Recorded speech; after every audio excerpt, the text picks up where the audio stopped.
এই কলটা হইলেই তো আমাদের হয়ে যায়। এই ওটা কি আবার সন্নি কল ধরাধরি করতেছে। এই যা হেন দিকে কলে নাড়ানাড়ি করতেছে। ভাই খারা কি হয়েছে, তুই লোকটা ধাক্কা দিলি কেন?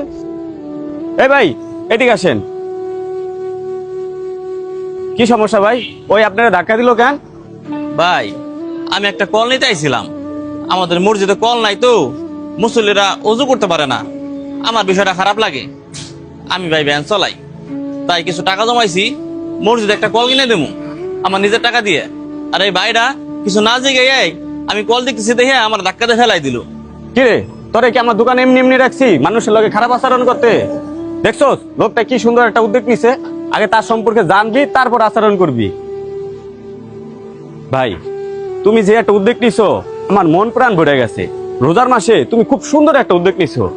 ভাই তুমি যদি কিছু মনে না করো, তোমার এই ভালো কাজের সাথে আমি অংশীদার হতে চাই।